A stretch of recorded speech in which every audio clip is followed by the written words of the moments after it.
Hey, everybody. Dynasty in 30 returns once again. Welcome in one and all. Got a smash episode for you today, or an episode that may make you want to smash your phone. Who knows? But we've got a rookie review. We're going to talk through players that have already hit, players that haven't, and what to expect moving forward. We'll be right back with Dynasty in 30.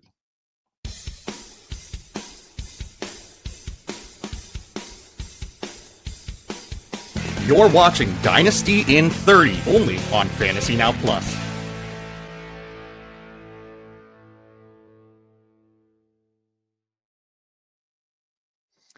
All right, I do need to remind everyone, Dynasty in 30 is a Fantasy Now Plus show. It's brought to you courtesy of our friends at Fins Talk Sportsnet. You can find the show live every Saturday on the Fantasy Now Plus YouTube channel or on FTSN Extra. Make sure you don't miss the rest of our content. We post strategy articles and news on the website. That's just fantasynowplus.com. You can always join our free Discord community. Remember, link is in the show description for the Discord. And we've got channels for everybody.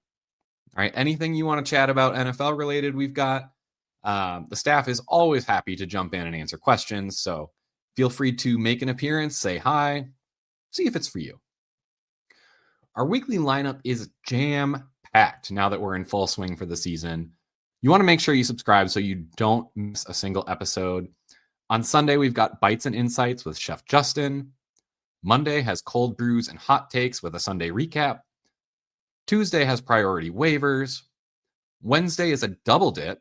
You get the Start Sit show and the Fantasy Rankings report. Thursday has our DFS show, Get Tilted.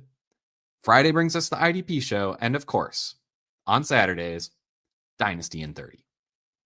But back to the topic at hand. We really need to discuss the performance of this rookie class. We've had 4 weeks now.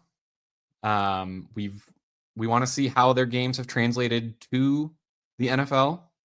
Some of them have been good. Some of them not so good. So to go quickly through a few, we did see an immediate impact from a few of the obvious folks. Tetaroa McMillan, Tyler Warren, for example, they were obvious. A little bit less obvious ones. Emeka Ibuka and Harold Fannin Jr. also jumped onto the screen right away. Now, I'd love if we could just stop right here. Just celebrate the successes. We don't always get to victory lap in this industry, and frankly, our misses get a lot more attention. So it comes with the territory, I guess. That said, we have had some players that were highly drafted. Okay, some of them we were touting as no-brainer picks, and they have started a bit slow. So we'll just start at the top. Ashton Jeanty, he did take a few weeks.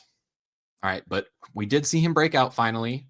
I honestly, I'm not worried at all about him, and I frankly would already just consider him a hit.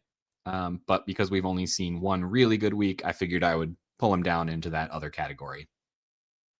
Same kind of thing with Omarion Hampton. Started a bit slow, but all of a sudden the runway opened with the Najee Harris injury.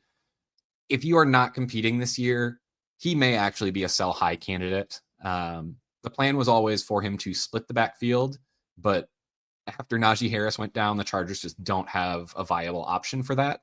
So he's going to get the workhorse treatment unless they bring in another back. He'll have good production, that's for sure, but it's probably going to be above where his career actually levels out at. So if you've got people interested and you're not looking for a championship this year, maybe the rest of your roster is not quite ready. I mean, you did probably have the second rookie pick if you've got Hampton. I would not be opposed to selling him to either pick up a bunch more capital or get some of these injured stars. I mean, Malik Neighbors is out there. Joe Burrow's out there. There are options for you to go use Hampton to improve your roster in the long term without jeopardizing your points for if that's how your draft order is determined. We should probably call in Quinshon Judkins in the same area. I think people expected Judkins to excel. We did have to navigate the off-field situation. Now that that's seemingly behind us, I mean, I don't think there's any question about how he's performed. It's been great when he's been on the field. The Browns clearly trust him, and it seems like they really just want to ride him as much as they can. So we'll see how the usage continues. It did start with kind of the three-headed usage when he was first coming in, but that quickly switched into a bell cow usage. So again, no concerns on Quinshon Judkins. I think it was just a kind of weird situation with the off-field stuff and the legal stuff that had to be taken care of. A few more. Jackson Dart, Cam Scatabo, and Woody Marks, they have all exploded onto the scene over the past couple of weeks. Dart earned his opportunity to start earlier than we expected. And he started off his career with a bang, getting the upset against the Chargers in his first start. Scatabo obviously chipped in. He has taken over the lead back with Tyrone Tracy sidelined. I don't think we're going to see him give that back. I think it's one of those where, sorry, Tyrone, you gave the guy an opportunity and he is just better than you.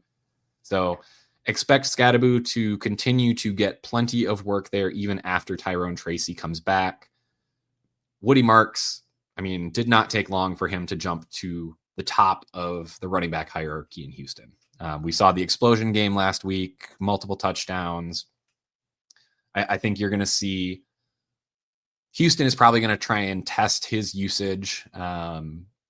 I think it does not sound like we're going to see Joe Mixon back this year from everything that I have seen. They are just very non-committal about the whole thing. So I think what they have on the roster is what they're going to have. Obviously, they like Woody Marks more than Nick Chubb, and it only took 3 weeks to figure that out. Expect Marks to have the lion's share of the backfield moving forward, although I don't think he's going to dominate it the way that we've seen some of the other rookie running backs do so with Genty, Hampton, Judkins. They're still going to use Chubb, but Marks is going to kind of have his 1A role. And frankly, that's what he needs. He's a pass catching back. That's kind of his bread and butter there. So anything he can get on the ground in addition, and it looks like he's going to be taking half-ish of the rushing work now. That's just kind of gravy on top for him. So his prospect profile was one that I liked more than kind of some of the draft projections. I think he always caught passes well, but I think when he went to USC and proved that he could actually handle the load, I think that, in my mind, did a ton for his draft stock.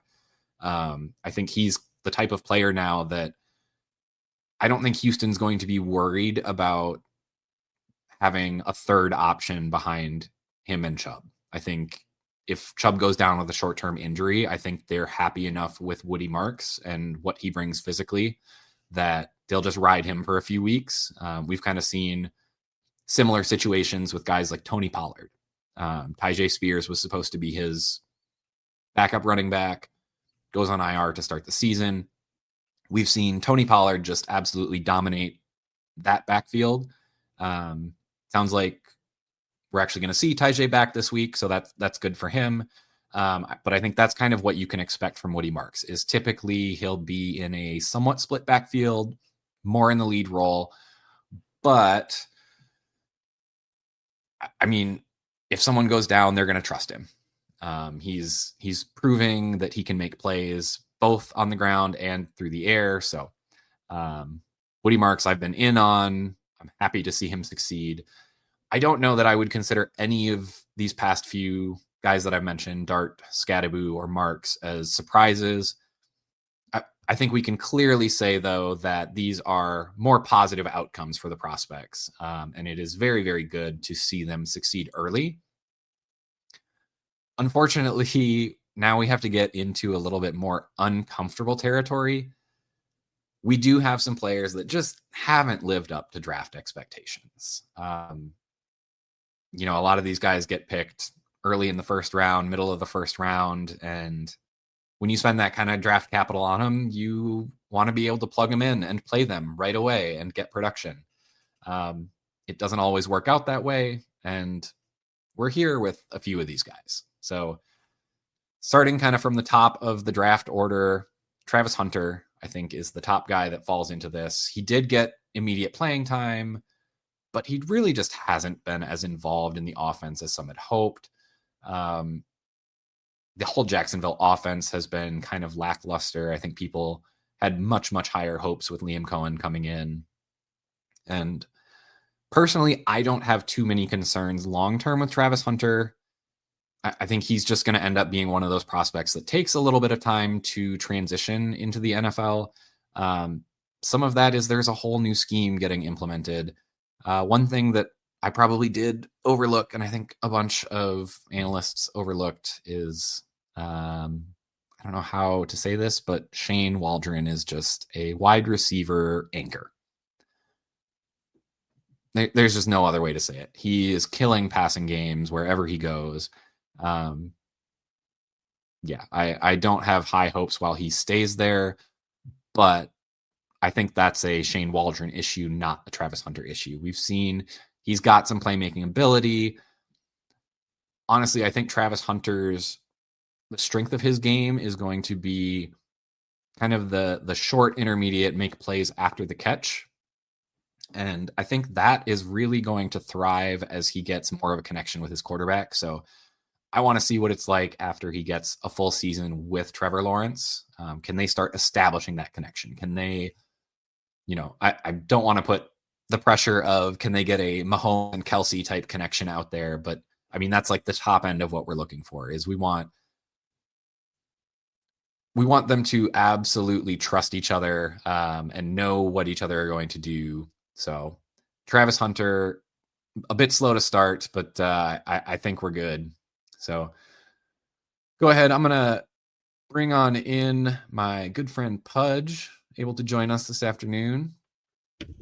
Oh my goodness. I am so sorry. I thought it was at 4:30. Nope, you're good. I mean, frankly, we're probably going to just keep going well past that anyway, knowing my history. So yeah, I've just been running through, kind of talking through. I gave the kind of just a quick summary. The guys that hit right away. So the Tet McMillan, Tyler Warrens, Emeka Ibuka. Yes, I did give him his due. Harold Fannin, and then kind of went through some of the guys that are getting there, started a little bit slow. So like the running backs that took a bit to get going. We're now into Travis Hunter was our first guy that really has kind of struggled so far in terms of fantasy impact. So yeah, I guess my takeaway on Travis is I'm not that worried long term. I think he's got a Shane Waldron problem. But I mean, I think that's the extent of it. I think his skill set's showing, it just isn't being used effectively. He's in the offense and they're giving him targets. They're force feeding him. So he's part of the plan. But the hardest part is there's a Trevor Lawrence problem. Apparently he's not the quarterback that we all thought he was coming out of college. And he's just been flat and not good. Yeah, very true. Definitely the second piece of the negative puzzle that's going on there. So hopefully we start to see some of that get a little bit better. I don't know how many more coaches need to see Shane Waldron fail like this. I don't know how he keeps getting hired to run passing games, but I mean, buy low, I guess. He's part of the fraternity. So yeah, buy low on any receivers that get Waldron and wait for him to leave. Yeah, get BTJ if you can. Yeah. Get him. You can still get him. Yeah, so I guess the other guy, there was kind of the running backs, the one guy that hasn't really hit that was kind of in that top tier, Trevion Henderson. What are your thoughts on him? Have you seen anything concerning? Are you worried about him? No, we brought him up yesterday on the show, and like Josh and I were talking about, you don't use a Rolls Royce every single play. he is one of those guys. That's how they used him over at Ohio State. So when you think about a guy like that, you think about Jahmyr Gibbs, they don't use him 90% of the plays like that. A lot of people had the wrong, came to the wrong conclusion that RJ Harvey and all these other backs were just going to explode on the scene. No, these guys they're young, they're impressionable, they need to get their their pass protection up to snuff. These guys are not polished players, especially from where they're coming from. They're bouncing around, most of them throughout their college careers in the transfer portal now. So that's a big thing. There's no consistency with the coaching. It begs to differ that a lot of people are going to be upset that drafted him in redraft. For the long term, they're going to be okay. This is a dynasty show, so they're going to be all right. Just hold tight. This is a slow and steady wins the race. Oh yeah, that's why I play Dynasty. You're never wrong. You're just early, right? You just got to wait. Eventually they'll hit. Like Cortland Sutton, just 8 years in.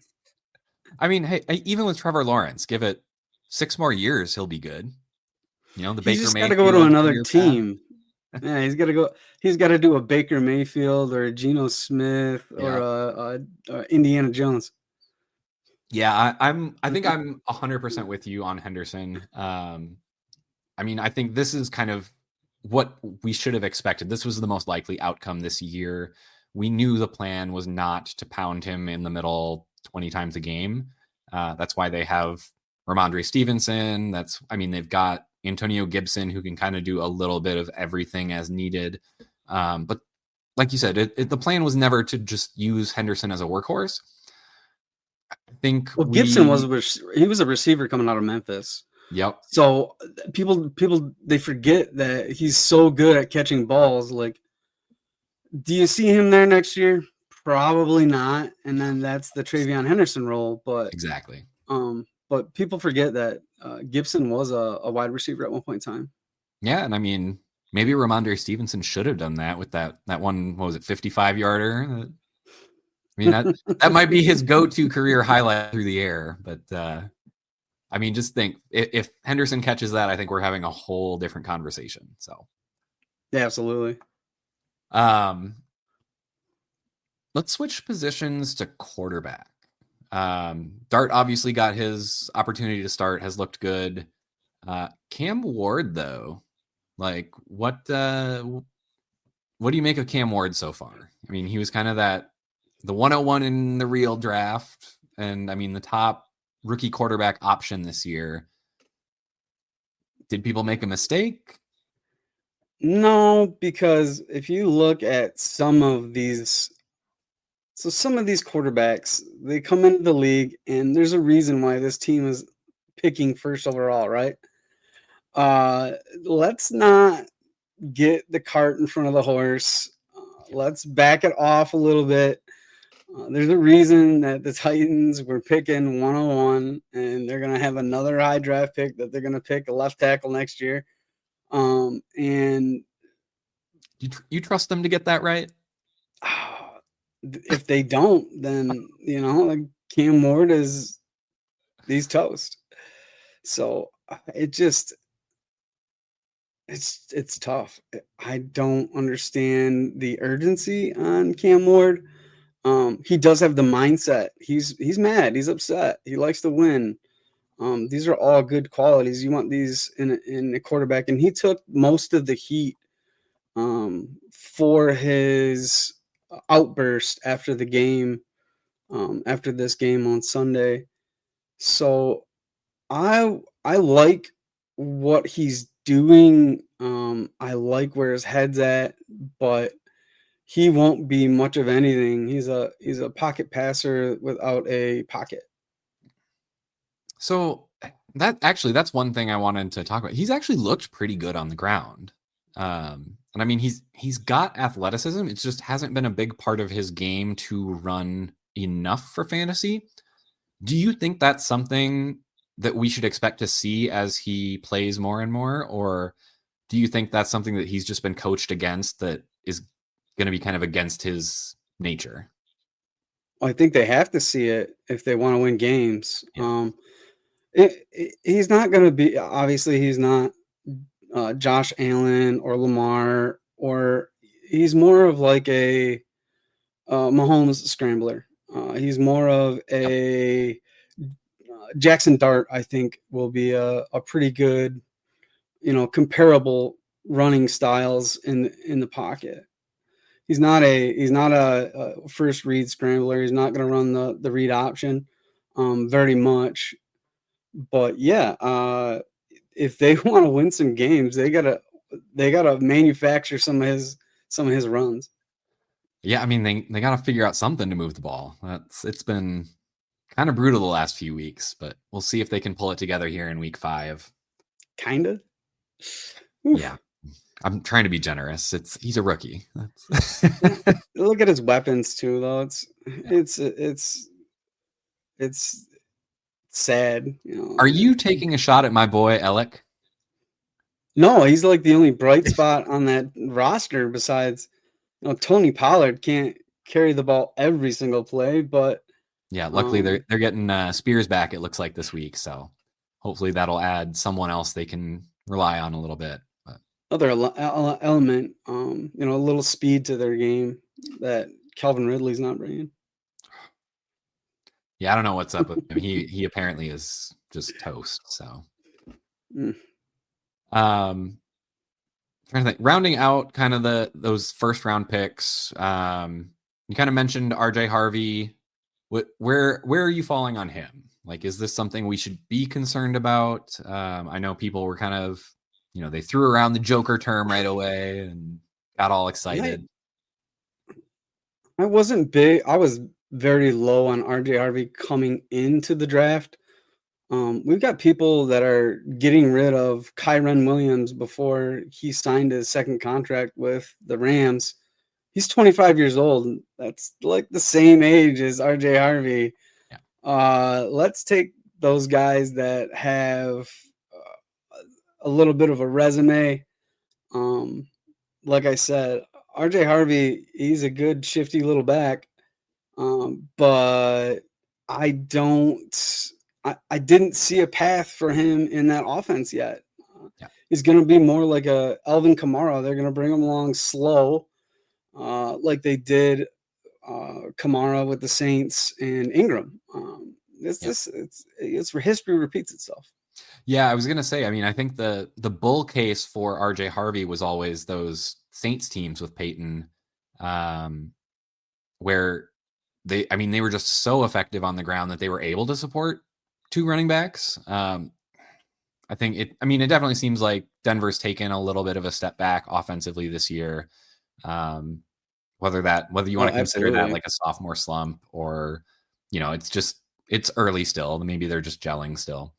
But yeah, I mean, we haven't seen the dominance on the ground that people kind of harkened back to with back when, yeah, it was Mark Ingram and Kamara and who else? It was Bush and Jimmy they had Graham. like Pierre Thomas for a while. Like whoever it was, they were playing. They were like supporting multiple running backs every week. So I think people kind of got a little wish heavy there, hoping that it would get back to that instead of being more grounded in the most likely scenario. It's fun to wish. High hopes for new players. If you don't have hope, what do you have?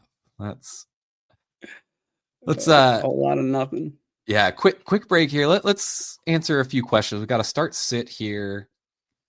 Choose one flex with a whole bunch of strong options: Jacoby Myers, Woody Marks, Kamara, McMillan, or Genty. Choose one flex. How are you Genty flexing one? Genty's got to be it. Unless he's your starting running back. It'd be Genty, and then next would be Marks for me. How about you? Yeah, I think it's got to be Genty first. With the usage we saw. After that, I mean, I'm pretty close on Jacoby and Woody Marks. I think what we saw last week with Marks was like ceiling outcome, obviously. I mean, he's not going to score 2 touchdowns every week. I'm a little bit concerned about like Brock Bowers and Michael Mayer coming back from a concussion. I'm not sure how involved they're going to be. So it could be a sneaky week where Jacoby Myers gets like 30+% target share, as Bowers still kind of is trying to manage his knee injury. Yeah. Yeah, it sounds like, I mean, anything between Genty, Myers, Woody Marks, I think those are all good options. I'm a little more hesitant with Kamara. We just haven't seen the pass catching that we were hoping for coming into the year. And then McMillan, kind of been up and down. He's really not been producing at a high enough level to justify going over the other guys. Been solid, but I mean, I think more of like that consistent, wide receiver 2, wide receiver 3 area. So yeah, he's getting the targets. He's just not producing yet, and that'll come. So, but okay, don't we got start him until we see prediction question here. Is this a yes or no? Is Cam going to hit Alec for a touchdown this week? Oh, they're playing what? Carolina?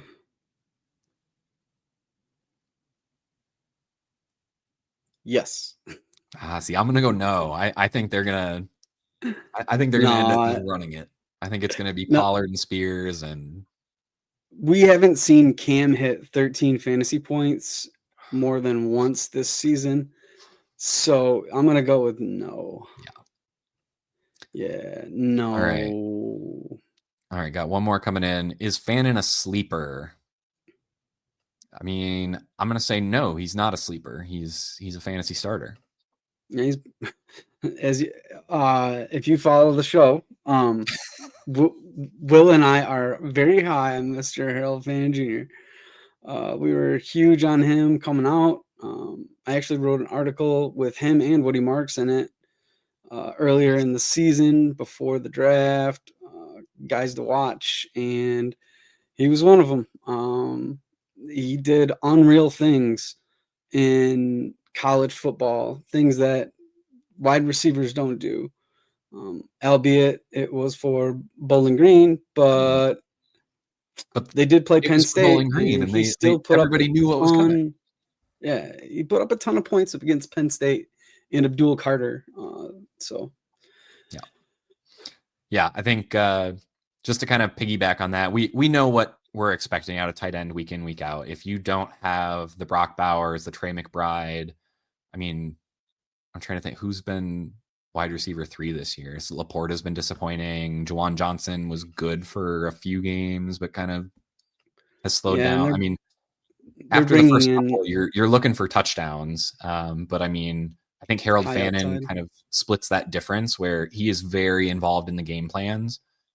He's definitely a focal point of that offense. And good call. Warren's out there with Kittle on IR. But Tyler Warren, I think, has kind of been almost that tight end 3 that has just been mostly consistent. But after that, you aren't getting the consistency. So you want the guys who can get the opportunity needed to make some big plays. And I think Harold Fannin's been getting, 6, 7, 8 targets. You check and see. I didn't mean to cut you off. Well, check and see if you can get Ertz. If you can get Ertz real cheap in a trade, he had a couple of bad weeks with Mariota, and I realized that they're overseas, but just check the temperature on him because he's gonna have a good season rest of the season. He started out really well, and I think he's gonna have a pretty good season rest of the year. So let's shift gears a little bit here, Pudge. We've talked kind of the successes, the slow starters, kind of been preaching patience. What would you say if someone is forcing you to pick who's going to break out next at the skill position players? Like who, not necessarily the highly drafted guys, but I mean, Woody Marks wasn't particularly highly drafted this year. he was a guy we were in on, and like it's been awesome to see that come to fruition. But who would you say, if you had to pick one, let's say one per position at the skill position, so running back, receiver, and tight end, who is your next breakout? Well, for quarterback, you want to go quarterback, or you just want to go running back, wide receiver, tight end? I was kind of skipping quarterback because Yeah, I think okay, my answer for good. quarterback is no one. Good, because I was going to say Cam Ward, because he's the only one, or Jackson Dart. But so running back, going back to running back. So Judkins has already, hit the scene. He's already broken out. Let's say Hampton has already hit the scene, for all intents and purposes. Woody is on the brink right there. Woody Marks is taking over that job in Houston. He's got all the passing down work. Yeah. He is going to rule third downs, and CJ Stroud is under pressure every single week with that offensive line. So he's going to get a lot of dump offs. You've already seen his target share. It's already up there. So I'm going to say Woody Marks is my next. But if that's cheating, I will say Bashal Tutin. Okay. Yeah, so I'm kind of considering Marks to have broken out last week. I think it would be a competition between two for me. I think we've been hearing some rumblings about Brashard Smith in Kansas City. We haven't really seen anything good come out of that running back room so far. And I mean, I think they're going to try something. I think they're going to give him a shot. And so if you're looking for that Woody Marks kind of out of nowhere, like all of a sudden you've got an RB2, I think Brashard Smith's probably that guy. I agree with the Tutin take as well, though. I mean, I think people were more in on Tutin. He's been playing a little bit more. He's obviously got that big playability. So I think if you're looking for someone that, you're willing to pay a little bit more for, I think Tutin's that guy. If you're looking for like, who can I get for nearly free? It's got to be Brashard Smith. In shallow leagues, Brashard Smith is probably on waivers. Yeah. He's, he's one of those that especially with how little he's done so far. Sounds like they like him. They want to get him involved, but just hasn't been able to get worked into the plan yet. I do want to point out, I intentionally left Jadon Blue out after his preseason hype got kind of out of control. I mean, I never really saw it for him. I was always on the Woody Marks ahead of Jadon Blue, just because of the prospect profile. I don't think Blue has a good profile. He didn't have a good production output in college. I think it's one of those where he's just kind of the flashy toy that can go real fast, but yeah, it's he's like a Tutu Atwell for me. He's gonna have a game a couple times a year, and it's gonna be cool, but he's gonna be on injury, whatever, for most of it, and just a gadget player. Yeah, from time to time. Yeah, I'm with you. So if you do have Blue, I definitely had some shares that I was picking up kind of in that third round range when he started to get some buzz. Once he was inactive for a few weeks, though, I'm over it. If he can't even get active for the game day, I'm not going to waste my time there. But with all the rumblings coming out, it sounds like he will be active this week. You may hit a sell opportunity, guys. So if you do have him, frankly, I'd take a third for him and just re-roll, try and hit next year. Mm-hmm. You can get anything better than that. Absolutely. That's a smash. So yeah, what about, you can get a second for him? Oh yeah. Yeah. Wheels up. That'd be nice. So if we move to wide receiver, do you have kind of a breakout wide receiver that you're expecting to see over the next few weeks?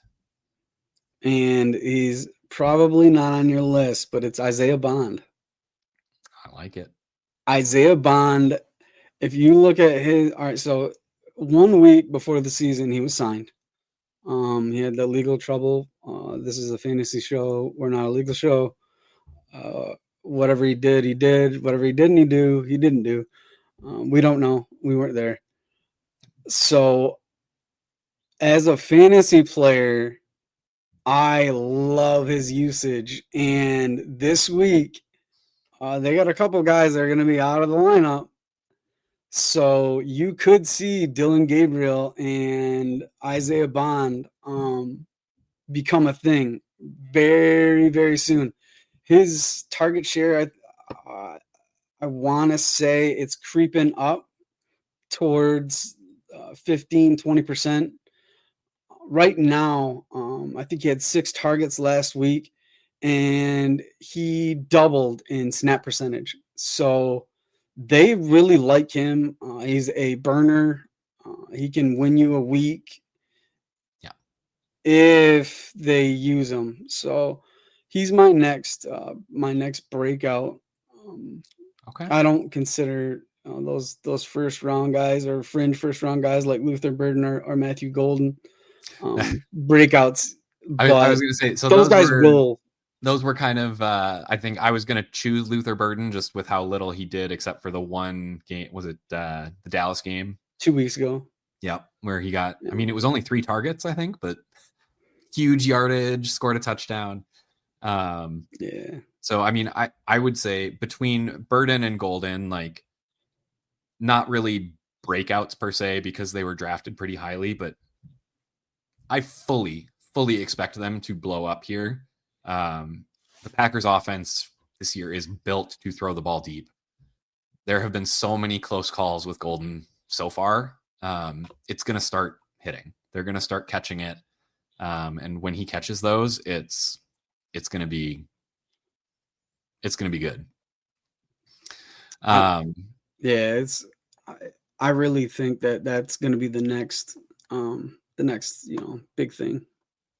Yeah, I think with Burden, I kind of look at the fact that Colston Loveland hasn't produced either, and like because both of them were so highly drafted, I mean, I was in on both of them before the season. To me, it seems like it's more of a culture thing with the Bears at the moment. I think Ben Johnson's trying to force his rookies to earn it, but I don't think that's going to stop them. I think it's just been slowing them down. So I'm still buying into the Bears. I think Caleb Williams has looked okay. I mean, I think he's had some good fantasy outputs, but yeah, as far as throwing the ball, he's middle of the pack right there. Yeah, it's been hit or miss. There have been some times when you're like, okay, this is the guy they drafted 101, and then there's times where you're like, oh, this guy plays quarterback, huh? Right, exactly. So yeah, I'm going to buy into Ben Johnson. I think coaching in the NFL makes a huge difference, and I trust Ben Johnson as an offensive coach. So I mean, I'm trusting that they're going to get Burden going. I think you're going to see Olamide Zaccheaus get phased out. Burden's going to step into that role. Loveland's going to step into some of that role as kind of the slot option from a tight end perspective. So I think you're going to see good things out of Golden and Luther Burden as well here shortly. So keep the faith. Don't sell low. Don't bail. Hold. Buy if you've got nervous managers. Nothing we've seen should be worrisome for either of those players. He's a field stretcher as it is. So he's like a JAMO type of wide receiver, and he's young. He's extremely young. He was 20 years old before he got. I mean, like during the draft. So let's look at that too. He's still got a ton of growth and maturity to go through. Definitely. Tight end. I feel like we've got more options at tight end. There's kind of been. I really liked this tight end class, and it seems like there's several guys who have gotten quite a bit of playing time kind of right from the get-go, which is a little bit unusual.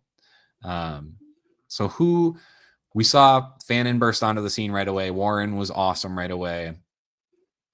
Kind of mentioned Loveland there. He's been injured and kind of out. But what's your thoughts on the tight end landscape? Who would you be trying to invest in before they hit? So right now, I am all about Mason Taylor. Okay. So Mason Taylor, the tight end, the rookie tight end for the Jets. That's one of the positions that Fields likes to hyper target. His dad is a Hall of Famer. He is another young one. He was also 20 years old during the draft, 21 years old now. But his snap percentage just keeps on growing and growing. He's on the field 81% of the time. That's a lot, especially for a tight end. And that means he's part of the offense. He's going to be run blocking. He's going to be catching the ball. So let's get out there and get you some Mason Taylor before you can't get any more. Yeah, I like that call. I think I would have considered either Arroyo or Gadsden out in LA. I think both have kind of shown flashes. I just think the usage that we've seen from Mason Taylor has kind of outdoes both of them.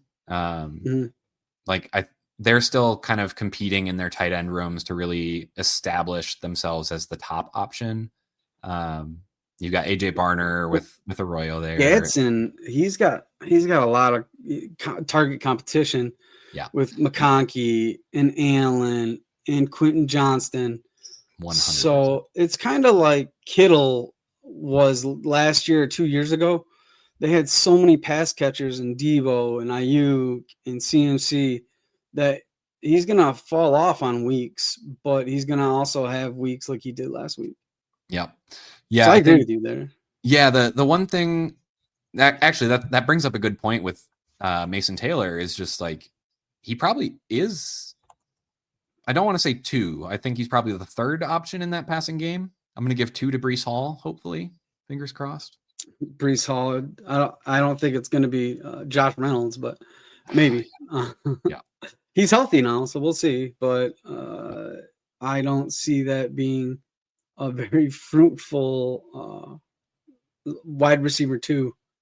Yeah, I think if you're looking for tight end this year from the rookies, I think your best bet's probably Mason Taylor. I really liked him as a player. I will say during the pre-draft, I was lower than most on Mason Taylor. I did not like his production profile, but it looks like they are not worried about getting him involved in the passing game. So that kind of alleviates that concern.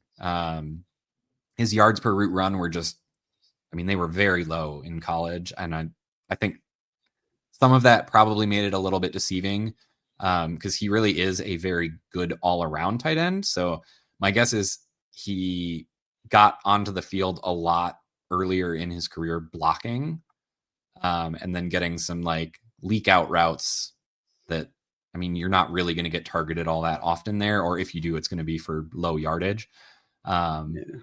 So I'm glad to see that his usage is going up. I think it bodes really, really well for his future. And to hit on Arroyo, his snap percentage of the first game out there, as a rookie, 30%. This past week was 54. So you want to look at guys like that. Yep. Usually rookies after that bye week, that's when they incorporate them as a 100% part of the offense. This is just like an audition. This is like a soft opening for a restaurant. Look at it that way for a lot of these rookies. Yep. I am 100% with you there. Looks like. And I love Arroyo. He's a dog. He's an absolute maniac. Yeah, a couple questions here, I think, before we wrap up. Start Fannin, drop Franklin for Bond. I would not drop Franklin for Bond. I like the usage we've seen out of Troy Franklin. I think he's growing into at least 80% of the receiver they hoped he was going to be. Pudge disagrees. I don't trust that offense right now. Yeah, maybe go ahead and drop it. I would do it. I don't see Franklin being that guy. And if he is that guy, you're never going to be able to tell which week, and he's going to be on your bench. The week that Marvin Mims hits, he's going to be in your lineup. So I just have a really, really tough time without anyone named Cortland Sutton or J.K. Dobbins right now in that offense. Yeah, I think that's a good point. Is like that might be one of the like kind of breakout types, the archetype that just like you don't mind missing because it's a little bit more of a low percentage and the ceiling just isn't all that great there anyway. Even if he does kind of ascend that second pass catching option, it's, the offense hasn't really been clicking. But so it sounds like I personally prefer Franklin over Bond. Looks like Pudge would prefer Bond, which I would agree Bond probably has more upside. But yeah, let's see. Hampton or JSN? I mean, wow. Hampton or JSN? I mean, both of those are like. The starters are CMC, Hampton, Brees, and Scooby-Doo. I mean, I know I was doing my projections earlier today. I know I have JSN projected for over 100 yards, which sounds crazy. I have to. Who are they playing this? Who's LA playing? Are they playing the? They're playing Washington. Yeah. So. That is a really tough one, but I think it's a no lose situation. I'd probably lean JSN for safety. Just because we've seen how just dominantly involved he is with that offense.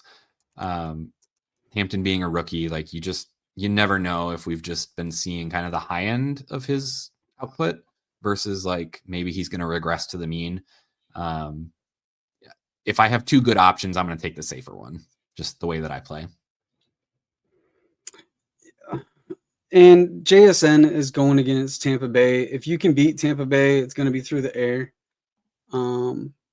So he's a safer bet. I also like playing number one wide receivers in my flex spot more than I like playing running backs. That's one of my go-to techniques. It's worked for me in the past, but I always like that floor in my flex spot. One quick one before we go. Isaac Guerendo, fully irrelevant? Correct. Yes, I'm with you. Yeah, once they brought in Brian Robinson, I mean, he now needs 2 injuries to see anything significant. So, yeah, he fell under the Jordan Mason. I was unavailable, so I am trash to Shanahan. Yep, absolutely. It happens to every single back there. All right. Well, again, we are over 30 minutes. My apologies to anyone who is a literalist, but my apologies to you. Oh, I couldn't believe I thought it was 4:30. I'm so sorry. No, I mean, you're just used to seeing it end at the end of that. So you just don't realize that we start that much earlier and just go long. So awesome. Well, thanks everybody for coming out. Make sure if you have not, please subscribe, like the video. It helps us with the algorithms. If you control the algorithms, you control the world. So help us control the world so we can bring you more good content. Until next week, guys, this has been Dynasty in 30. See ya. Thanks for listening. Be sure to like and subscribe wherever you watch or listen to podcasts. We'll be back next week for more ways to win your league.